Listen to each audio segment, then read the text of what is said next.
The morning sun cast long shadows across the grand palace courtyard as Marcus Thompson adjusted his ceremonial uniform for the 100th time.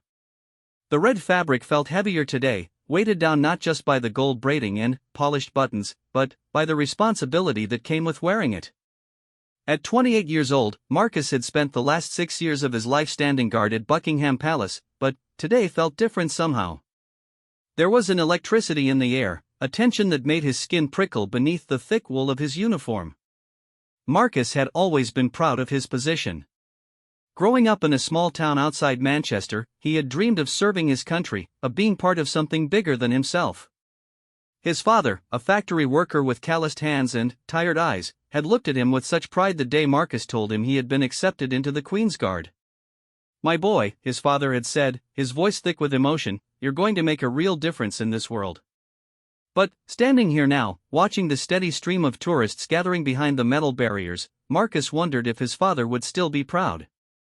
The man who had taught him about honor and dignity had passed away 2 years ago, never knowing that his son sometimes questioned whether standing perfectly still while people took photos and made jokes was really making a difference.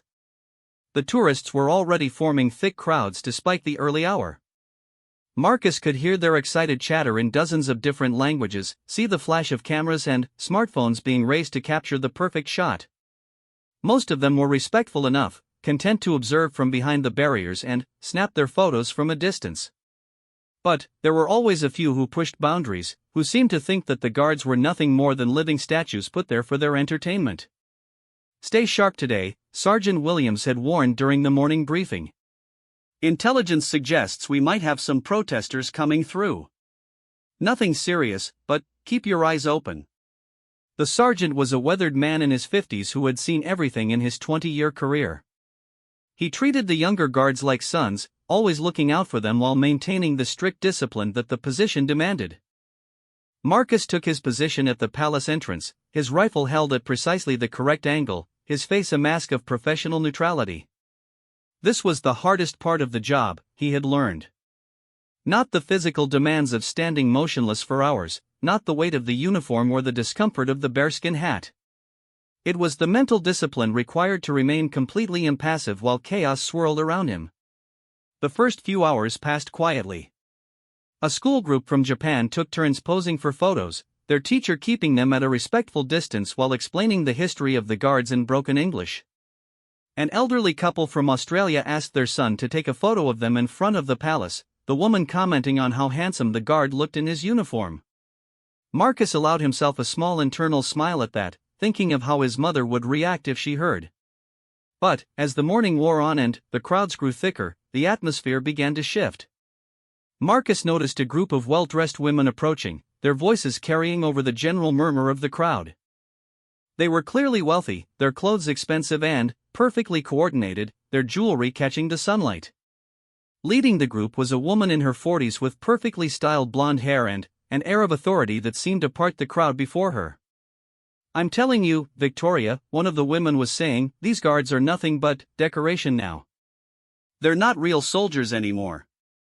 Just dress-up actors for the tourists." The woman called Victoria laughed, a sound that had an edge to it. "Oh, Caroline, don't be ridiculous. They're still trained soldiers. Though I suppose standing there all day like a mannequin isn't exactly challenging work, is it?" She looked directly at Marcus as she said this, her eyes calculating and cold. Marcus felt his jaw tighten slightly but maintained his composure. He had heard worse comments over the years, and part of his training involved learning to ignore the provocations of tourists and onlookers. But something about this woman's tone, the casual dismissiveness in her voice, rankled him more than usual. The group moved closer, and Marcus could smell expensive perfume mixed with the sharp scent of recently consumed alcohol. It wasn't even noon yet, but these women had clearly been celebrating something. Their voices were slightly too loud, their movements slightly too careless. "I dare you to try to get a reaction out of him," Caroline was saying, her voice taking on the tone of a schoolyard challenge. "I bet you can't make him even blink." Victoria stepped closer to the barrier, studying Marcus like he was a museum exhibit.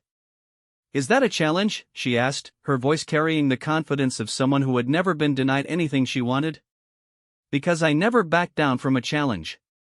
The other women giggled nervously, but there was something predatory in their excitement.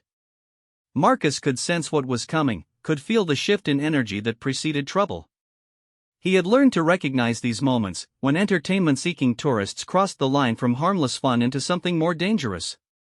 "Watch this," Victoria announced, loud enough for the gathering crowd to hear. She began to approach the barrier more aggressively, her movements deliberate and attention-seeking. "I'm going to get right up close and see if I can break his concentration." Marcus remained perfectly still, but internally he was preparing himself. Protocol was clear in these situations: maintain position, remain impassive, alert superiors if the situation escalated beyond verbal harassment. But there was something about Victoria's demeanor that suggested she wasn't going to be satisfied with just verbal provocation. The crowd around them had noticed the brewing confrontation and was beginning to gather closer, phones being raised to record what they sensed might become an interesting spectacle. Marcus could see the excitement in their faces, the way they pressed forward eager to witness drama unfold. It made his stomach turn to think that his dignity, his professionalism, had become entertainment for strangers. Victoria reached the barrier and stopped, her face now only a few feet from Marcus's position.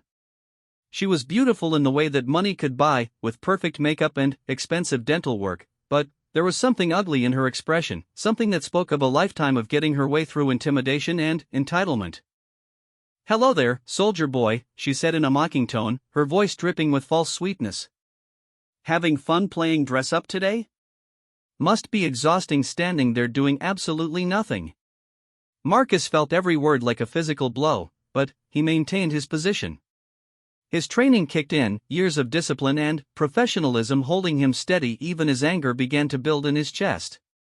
This woman had no idea what he had sacrificed to earn his position, what it meant to serve, what honor looked like when it wasn't bought and paid for. "Oh, he's good," one of the other women commented approvingly. "Very professional. But, Victoria, I don't think you're trying hard enough." Victoria's eyes glittered with malicious amusement. "You're right, Helen.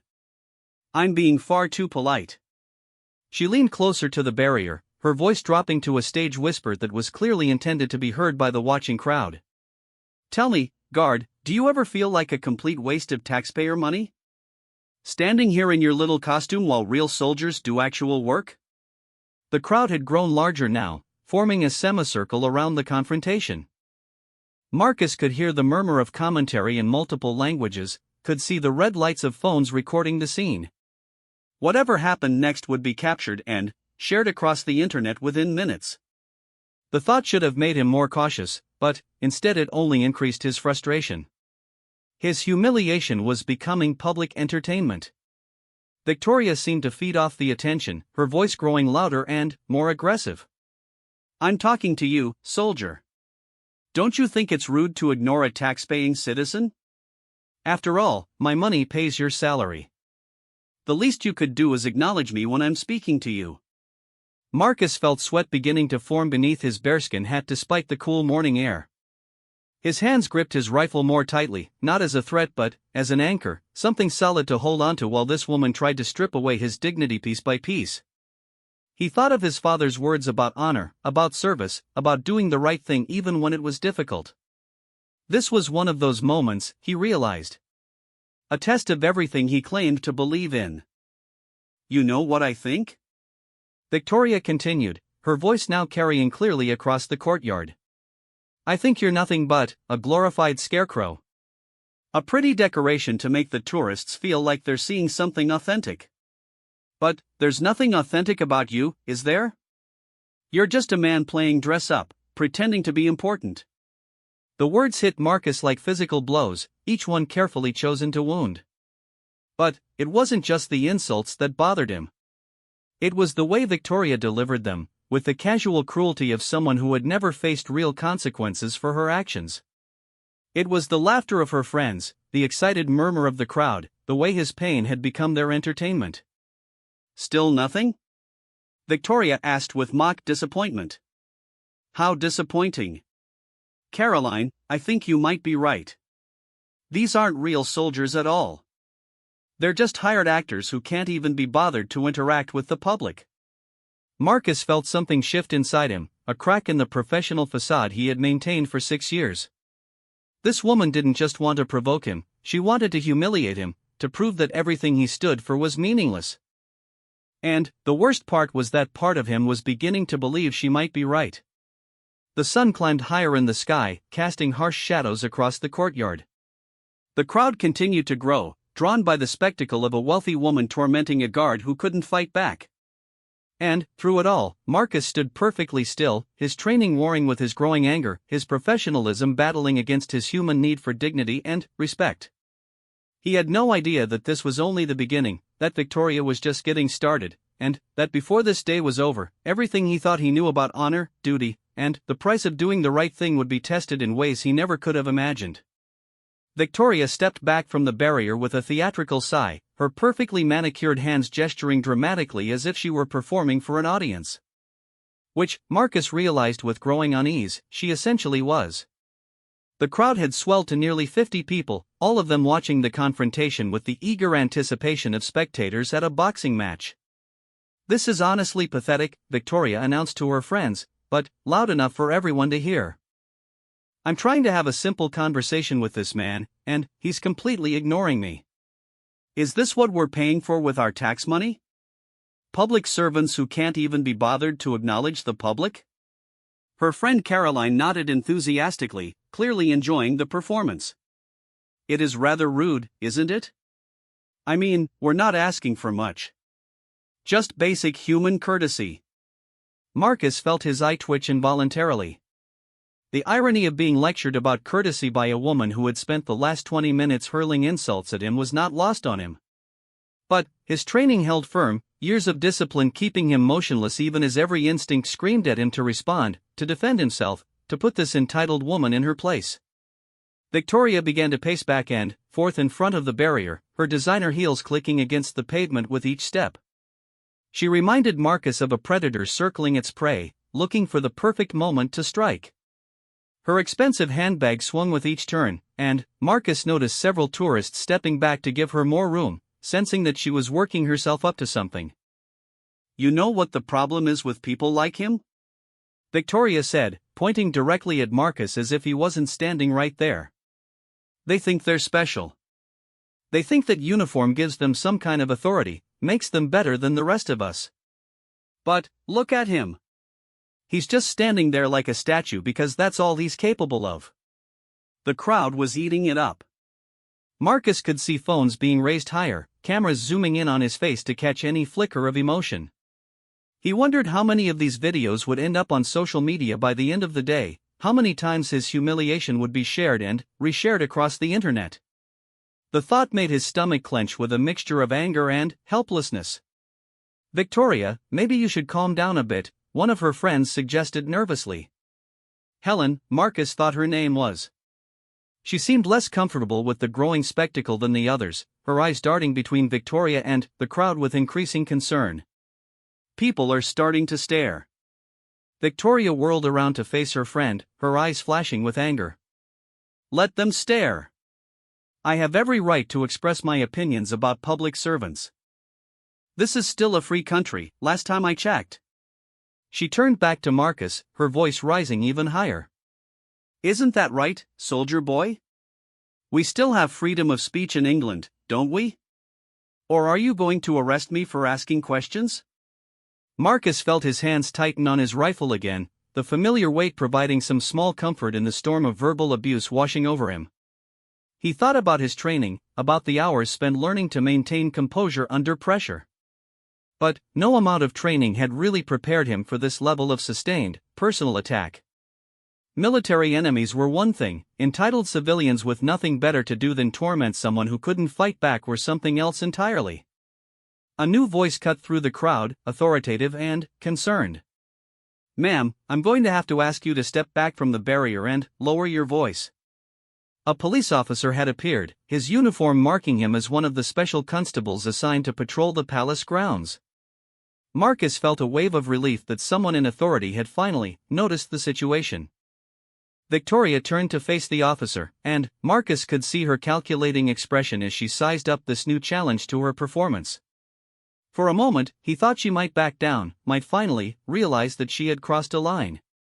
But, instead, her chin lifted with defiant arrogance. "Officer, I am exercising my right as a British citizen to observe and comment on public servants," she said, her voice taking on the tone of someone accustomed to using legal-sounding language to intimidate others.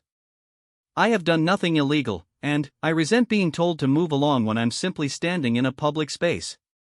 The officer, a man in his 30s with tired eyes and the patient demeanor of someone who dealt with difficult tourists daily, nodded diplomatically. "You're absolutely right, ma'am. You have every right to be here. I'm just asking that you keep your voice down and maintain a respectful distance from the guard. We want everyone to be able to enjoy their visit to the palace." Victoria's eyes glittered with triumph. She had found another target, another authority figure to challenge. "Respectful distance? Officer, I am standing behind the designated barrier, exactly where tourists are supposed to stand. If you have a problem with my presence here, then perhaps you should examine your own biases rather than harassing law-abiding citizens." The crowd murmured with interest. This was getting even better than they had hoped. Not only were they witnessing a confrontation between a tourist and a guard, but now they had a police officer thrown into the mix. Marcus could see more phones coming out, more people pushing closer to get a better view of the drama unfolding. The officer maintained his professional demeanor, but Marcus could see the frustration building in his eyes. "Ma'am, no one is harassing you. We're simply trying to ensure that everyone has a pleasant experience. If you could just, are you suggesting that my experience doesn't matter?" Victoria interrupted, her voice sharp with fake indignation. "That my rights as a taxpayer are somehow less important than the comfort of a guard who was paid to stand there and do nothing? This is outrageous discrimination." Marcus watched the exchange with a growing sense of unreality. Victoria had somehow managed to position herself as the victim in a situation where she had been the clear aggressor. Her friends nodded supportively, murmuring agreements about taxpayer rights and freedom of expression. Even some members of the crowd seemed to be buying into her performance. The officer glanced at Marcus with sympathy, clearly recognizing what was happening but limited in what he could do about it. "Ma'am, I understand your concerns. But I need to ask you to keep the noise level down. You're disturbing other visitors." Victoria laughed, a harsh sound that carried clearly across the courtyard. "Disturbing other visitors? Officer, look around you. These people are here to see the guards, to witness British tradition in action. Well, here it is. This is what British tradition looks like in the 21st century. A man in a costume who can't even acknowledge when someone is speaking to him." She turned back to Marcus, her eyes bright with malicious energy. "Isn't that right, guard? Are you going to tell this nice police officer that I've been anything but perfectly polite to you? Are you going to speak up and defend yourself? Or are you going to continue standing there like a piece of furniture?" The silence that followed was deafening. Marcus felt the weight of 50 pairs of eyes on him, all waiting for his response. The officer was looking at him with clear sympathy but also with the expectation that he would maintain his professional silence.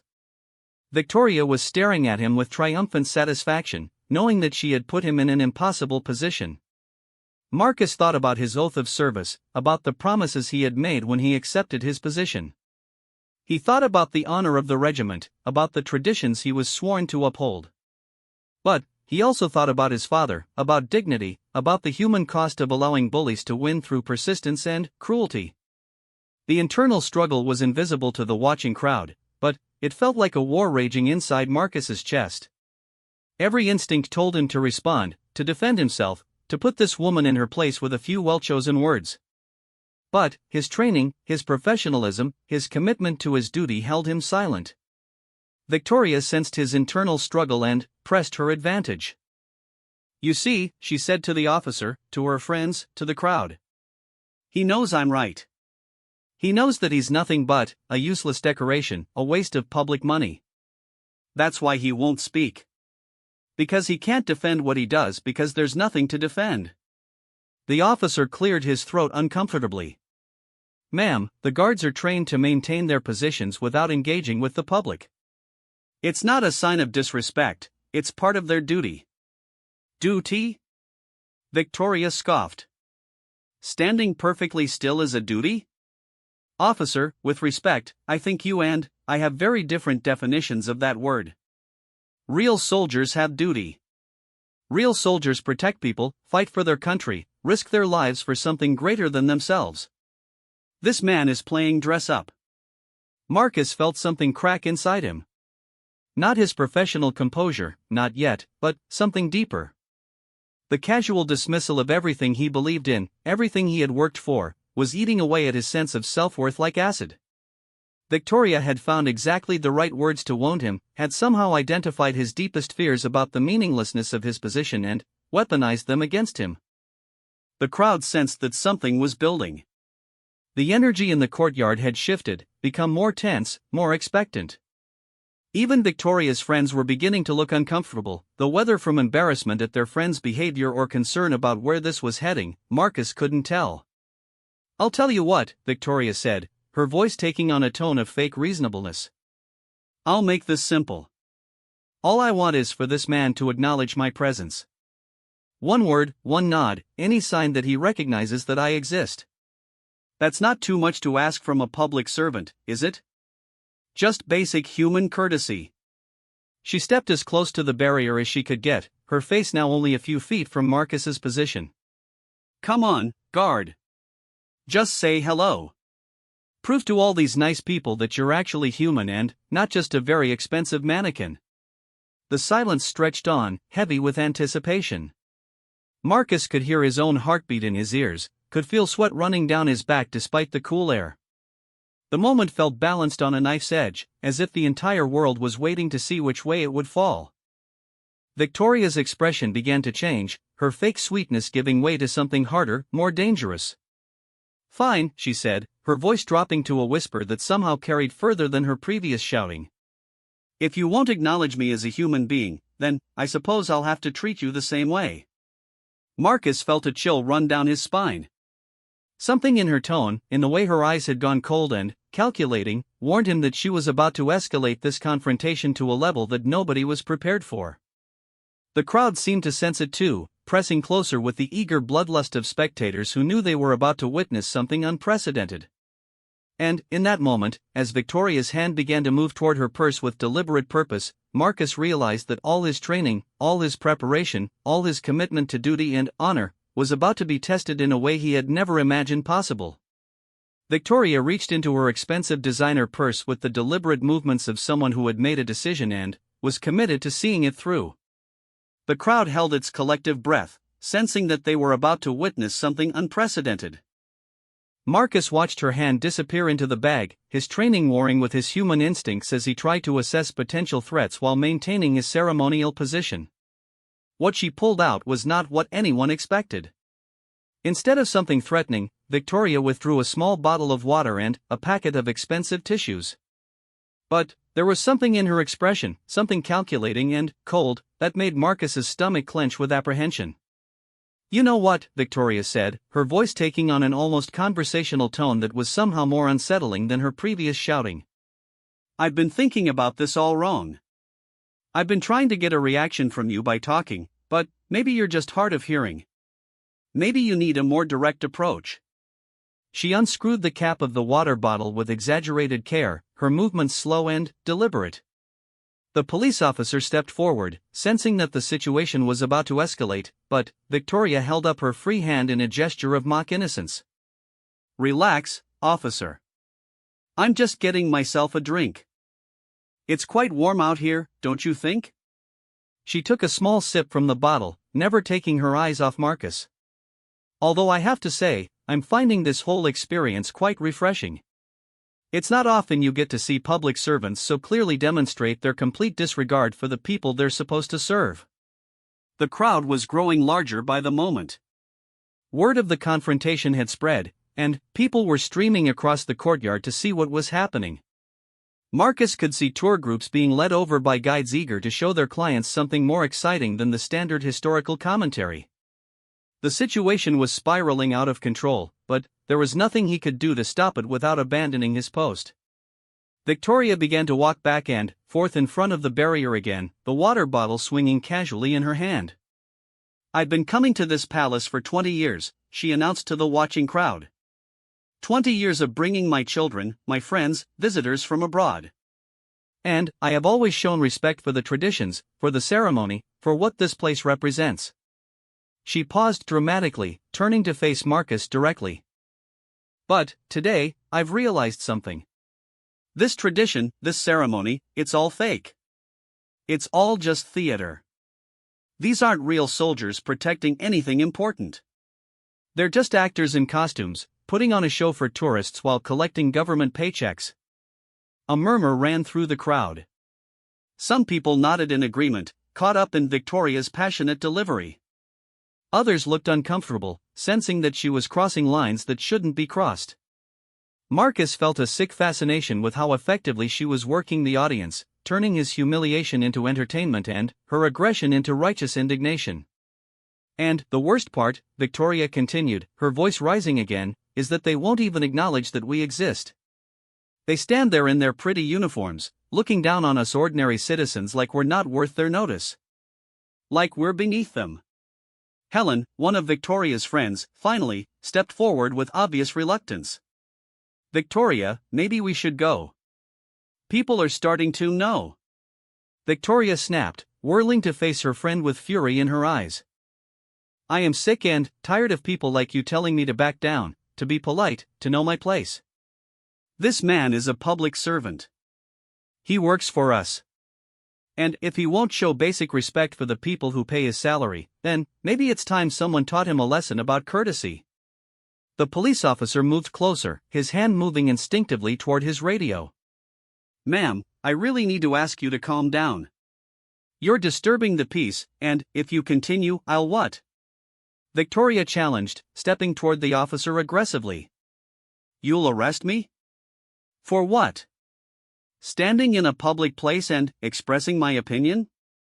Go ahead, officer. Arrest a tax-paying citizen for asking questions about how our government wastes money. See how that looks in the newspapers." Marcus watched the exchange with growing alarm. Victoria was clearly unhinged, but she was also clever. She knew exactly how far she could push without giving the authorities clear grounds to remove her. And she was using the crowd, the cameras, the public nature of the location as shields, knowing that any action taken against her would be scrutinized and criticized. The officer backed down slightly, clearly recognizing the same tactical advantage that Victoria was exploiting. "Ma'am, no one wants to arrest you. We just want everyone to have a pleasant visit. If you could just, I'm having a very pleasant visit," Victoria said with a smile that sent chills down Marcus's spine. "I'm learning so much about British hospitality, about respect for citizens, about how our public servants really view the people they're supposed to protect and serve." She turned back to Marcus, and he could see something dangerous building in her eyes. The water bottle was still in her hand, and she was gripping it tighter now, her knuckles white with tension. The crowd pressed closer, phones held high, everyone sensing that they were about to witness the climax of this bizarre confrontation. "Last chance, guard," Victoria said, her voice dropping to a whisper that somehow carried across the entire courtyard. "I'm going to give you one more opportunity to show that you have basic human decency. Acknowledge me. Say hello. Prove that you're more than just a dressed-up scarecrow." The silence was absolute.